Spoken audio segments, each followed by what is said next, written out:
So after Carmelo Anthony displayed interest in playing with the Lakers kinda said, we're not too interested in you, which means that if LeBron James doesn't say anything about this, and if LeBron James doesn't request Carmelo Anthony to join, the Lakers are probably not going to be rushing Carmelo Anthony to Los Angeles to give the man a meeting about joining the Lakers. I mean, it's just probably not going to happen. But teams who have displayed interest, the Miami Heat and the Houston Rockets, and they both gave Carmelo Anthony a meeting. Now, I have no clue why Carmelo Anthony would even consider the Miami Heat. I mean, if he goes there, there's no way in hell he's gonna win a championship. Even if he got lucky and made the NBA Finals, he's not beating any team from the West with the Miami Heat. And that's no disrespect to Dwayne Wade, because I believe Dwayne Wade should go somewhere else, but that's just me.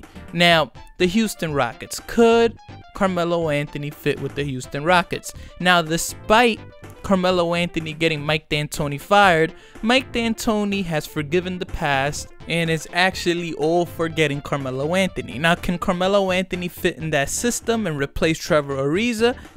Yeah, he could replace Trevor Ariza, because Carmelo Anthony can hit those jump shots that Trevor Ariza was missing against the Golden State Warriors. Now, at the same time, Trevor Ariza, that defense, you're not going to replace that defense with anybody in the NBA. Not anybody that's a free agent anyway. Maybe Tony Allen, but Tony Allen ain't a small forward. And I don't believe Tony Allen is still a free agent. I don't know. I'll have to check on that. But Carmelo Anthony can definitely shoot the ball. I would rather have seen Carmelo Anthony with LeBron James and the Lakers, but if the Lakers don't want the man, then what can you possibly do?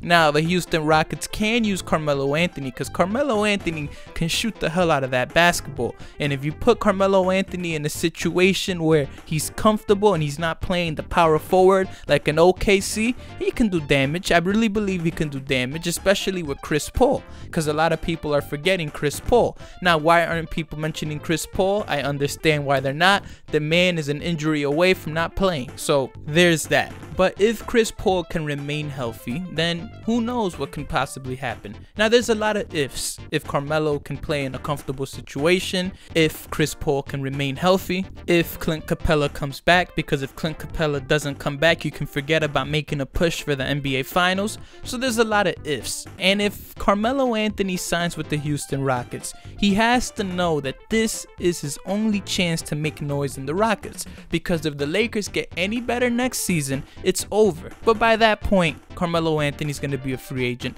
I believe. Overall, I would have to say that Carmelo Anthony is far from washed up. Carmelo Anthony can produce at a high level given the right situation.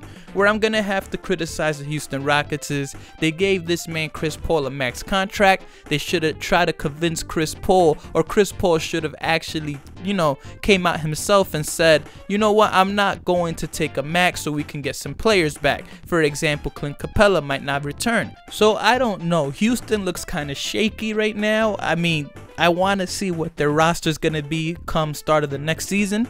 But I don't like this right now. I don't like that they gave Chris Paul the max, especially after that injury. I just don't like it. But let's see what happens, because you don't know where Carmelo Anthony's going to end up. You never know. Maybe LeBron James might hit the Lakers management and say, listen, I'm the man here. Give me Carmelo Anthony. It's about that time that man gets a championship ring. So who knows? With that being said, I'm out.